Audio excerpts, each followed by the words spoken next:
Bah justement, officielle. En parlant de Internet. médias, est-ce que l'obscurantisme n'est que médiatique ou ne devient que médiatique dorénavant? Ah non, je ne dirais pas qu'il est que médiatique. Par contre, il y a une part médiatique qui est importante. D'ailleurs, c'est le dernier chapitre de mon livre, qui est aussi le plus long, et qui s'appelle « Le filtre médiatique », et qui montre comment, en fait, il y a un filtre qui se perd avec cette pensée dominante qui va s'imposer à travers beaucoup de médias. Et on l'a vu particulièrement pendant le Covid, parce que le Covid, ça a quand même été un assez gros révélateur de cette histoire. Je parle de choses qui sont antérieures au Covid et qui sont toujours d'actualité, mais c'est vrai que le Covid a poussé ça à une sorte de paroxysme, et avec, au niveau médiatique, une sorte de radicalisation, on peut dire, avec, moi, ce que je vois aussi, c'est un problème, en fait, de contradiction.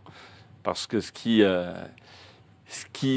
pose, c'est une question de débat, en fait, une sorte de débat scientifique. Et la science a toujours marché, depuis qu'elle existe, par des controverses. Et ce sont les controverses qui font avancer la science depuis Galilée, voire même avant. Et là, particulièrement pendant le Covid, il y a eu une tendance assez forte qui est même en train, j'ai l'impression, de se généraliser et s'institutionnaliser, parce qu'on a vu il y a une quinzaine de jours un colloque au ministère de la Santé contre l'obscurantisme et la désinformation, avec une idée, en fait, c'est que la controverse se retrouve en fait qualifiée de fake news. Et plutôt que d'avoir un débat, on a la pensée dominante et la controverse, la pensée controversée, qui va être, plutôt que d'être vue comme une opinion minoritaire ou quelque chose qui se débat, qui devrait, c'est vu comme une fake news et taxé de désinformation avec des désinformateurs qui la portent. Justement, la crise sanitaire a vu l'émergence de ces médias alternatifs par rapport aux médias subventionnés ou nationaux. Qu'est-ce que vous en pensez, vous, de ces médias alternatifs ? Je pense qu'ils ont bien profité, en fait, de cet obscurantisme, parce qu'il y a un certain nombre de sujets, on va dire un peu controversés ou sensibles, qui ont été disqualifiés. Allez-y. Qui ont été disqualifiés par cette pensée dominante et par les médias dominants qui la relaient. Et du coup, les médias alternatifs se les sont accaparés. Et après, ce que je vous montre aussi, c'est que, en fait, le souci, c'est que dans ces médias alternatifs, il n'y a pas davantage, en fait, de contradiction. Justement, et qu'on est arrivé à une sorte de guerre de l'information, où vous avez d'un côté, on va dire, le mainstream qui va défendre la pensée dominante, et puis de l'autre côté, des alternatifs qui, eux, vont défendre les antisystèmes, en gros. Et jusqu'à prendre un peu n'importe qui est anti-système, on va lui donner la parole et on va prendre comme si c'était argent comptant, sans lui apporter davantage de contradictions. J'ai justement un commentaire d'abonné. Voilà, je vais citer le commentaire d'abonné. Tiens, faites des commentaires. Les meilleurs commentaires, je vais essayer de les citer. Notre amie Caroline Ruby, qui est très souvent là, elle nous dit « Les médias alternatifs s'échangent leurs invités, on les retrouve entre eux. Il n'y a que le peuple qui pourra sortir et relever la tête. » Qu'est-ce que vous en pensez de ça ? Vous êtes d'accord ? Pourquoi pas, ouais. C'est vrai que vous avez des gens qui viennent dans les médias alternatifs avec la crise Covid, on en a vu beaucoup, qui sont devenus presque des idoles, presque, parce qu'il y a un côté... on va les écouter, alors s'ils sont professeurs, mais même pas forcément s'ils sont professeurs, mais et ils vont pouvoir raconter un peu n'importe quoi. Et après, vous avez une radicalisation qui pousse même à ça. Et le problème, c'est que quand vous n'avez pas de contradiction, tout le monde peut dire un peu ce qu'il veut. Et ça amène en fait à deux réalités parallèles de cette guerre de l'information. Et pour moi, ce que je vois, c'est qu'en fait, c'est l'information qui y perd. Parce que vous êtes dans une défense d'un parti pris qui peut même tourner au fonds de commerce, parce que c'est aussi quelque chose qui est rentable. Il y a une espèce de défiance que les médias alternatifs vont exploiter, mais du coup, je pense que c'est l'information qui y perd, et on peut la trouver un peu nulle part, quoi. Mais justement, ces médias alternatifs, on va englober géopolitique profonde, on n'a pas de raison. Est-ce qu'on fait assez bien le boulot d'information ? D'après vous qui êtes journaliste ? C'est ce que je viens de vous dire. Non, justement, vous nous dites, là vous dites qu'on crée aussi une forme de d'informations parallèles. Mais est-ce que ça cette le problème. information parallèle, est-ce que c'est faux? Est-ce que cette information est fausse? Ou est-ce que notre information parallèle, en réalité, au final, même si elle est en contradiction avec ce que font les médias subventionnés, c'est qu'en réalité, au final, elle n'est pas juste. Ben, elle peut dire des choses fausses, bien sûr. Et elle en dit, elle peut aussi prendre pour acquis des hypothèses qui sont pas du tout prouvées, mais qui sont... Parce que c'est pas parce qu'on a une hypothèse qui va être écartée et tout ça qu'elle est vraie. Mais il y a une tendance dans les médias alternatifs, si vous arrivez en contestant, en disant, en vous mettant un peu en opposition au système, on va avoir tendance à vous donner raison et à pas vous apporter la contradiction. Et c'est ça qui est problématique et ce qui amène à une sorte de fuite en avant dans le scandaleux, dans l'opposition, une opposition un peu binaire.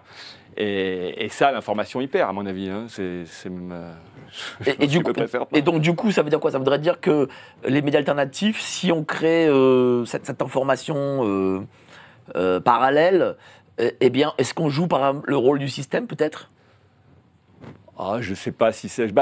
d'une certaine façon, ça peut jouer le rôle du système parce que, en plus, en allant dans cette espèce de fuite en avant anti-système, eh ben, on arrive à dire un peu, à laisser dire un peu n'importe quoi, ce qui va faciliter un peu de l'autre côté à dire voilà, ils sortent des trucs, c'est pas avéré, c'est n'importe quoi et tout ça, et apprendre.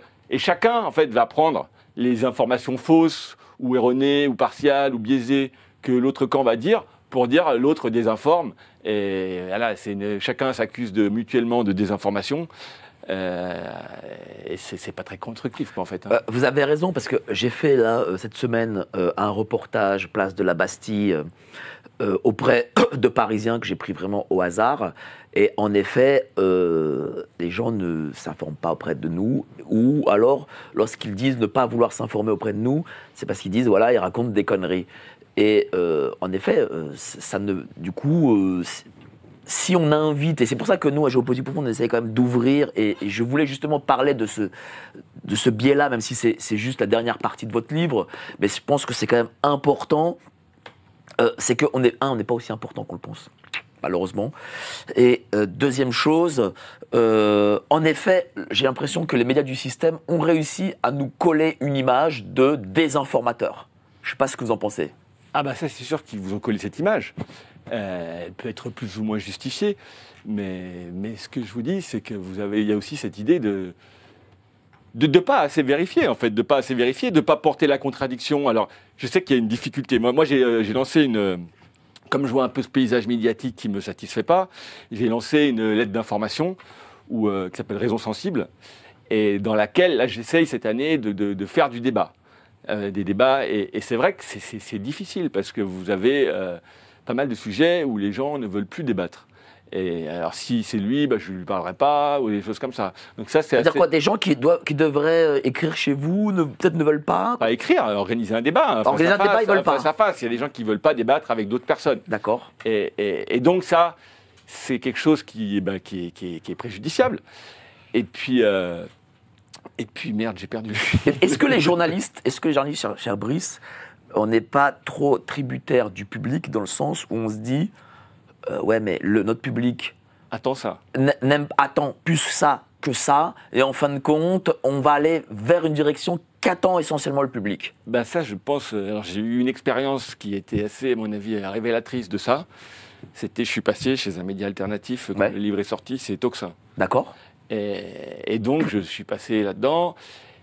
Et voilà, les interviews qu'on a, ça va aller dans le sens un peu contre le système, limite un peu même tendance un peu complotiste, on va dire. Il faut appeler un chat. Et donc, je lui ai dit que voilà, il y avait, alors elle mettait bien sûr en avant les médias mainstream, font ça. Puis moi, je lui ai dit, mais vous aussi, vous avez...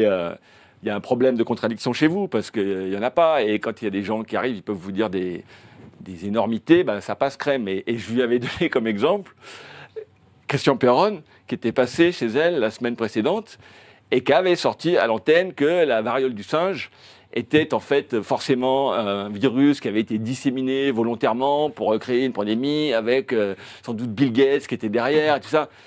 Et ce qui en fait ne repose sur à peu près rien, hein. Et en tout cas, on en débattra, on en débattra. Rien n'est avéré. Et ça passait crème. Et donc, alors voilà, elle était un peu étonnée. Puis après, je lui ai parlé aussi du cas de Pierre Chaillot.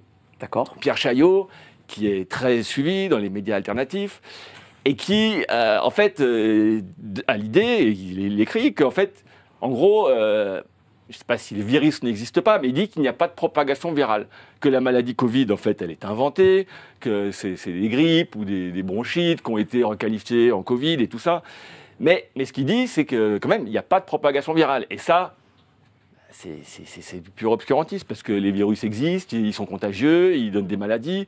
Et ça, vous n'avez jamais personne qui va lui dire. Alors qu'en fait, quand on l'écoute, il ne le dit pas trop quand il passe à l'antenne, parce que c'est peut-être un peu choquant, mais son discours le sous-entend tout le temps en disant « oui, le pseudo-virus qui est dangereux et tout ça », alors qu'en fait, il n'y a rien du tout. Et donc, je sors ça. Ce qui est amusant, c'est là où il y a l'anecdote, c'est que, bon, voilà, l'animatrice Clémence Oudiakova, qu'on salue, évidemment. Elle était un petit peu gênée, ce que je disais, mais bon, en même temps, elle ne contredisait pas, parce que c'était un peu évident, ce que je disais. Et ce qui est drôle, c'est que quand je sors de l'émission, il y a un de ses adjoints qui vient me voir, et puis qui me dit « Ah, bravo, enfin quelqu'un qui ose dire ça ». Alors j'étais étonné parce que je ne m'attendais pas. Elle me dit ah, enfin quelqu'un qui ose dire ça. Par contre, là, en gros, enfin quelqu'un qui ose dire qu'on laisse passer. Par contre, vous êtes fait bâcher par les commentaires. Exactement, qu'on laisse passer n'importe quoi à l'antenne. Par contre, là, vous êtes déjà en train de vous faire bâcher. Là, votre livre ne va pas se vendre. Parce que vous l'avez mal parlé. Et effectivement, le livre ne s'est pas du tout vendu à la sortie de l'émission. Et par contre, j'ai eu des commentaires qui disaient mais pour qui se prend celui-là de parler de Christian Perron, nanana. Et alors, il y en avait 2-3 qui disaient « Ah, mais c'est pas si con que ça, mais si vous aviez, je sais pas, 100 commentaires, vous en aviez 95 qui étaient pour dire qui c'est ce type. Mais en fait, il prend pour qui ? En fait, en gros, vous voulez dire que nous, médias alternatifs, parce que voilà, on veut faire de l'audience, etc., on sait globalement ce qu'attend notre public, et donc on va donner, on va pas faire de l'information, on va pas faire de la réelle information, mais on va donner ce que notre public attend. C'est un peu ce que m'a dit d'ailleurs l'adjoint de Clémence Oudiakova, qu'en fait ils étaient un peu poussés par leur public. On ne s'est pas concerté avant pour parler de dire l'adjoint, tout ça. Je ne savais pas que ça allait parler de toxins. Non.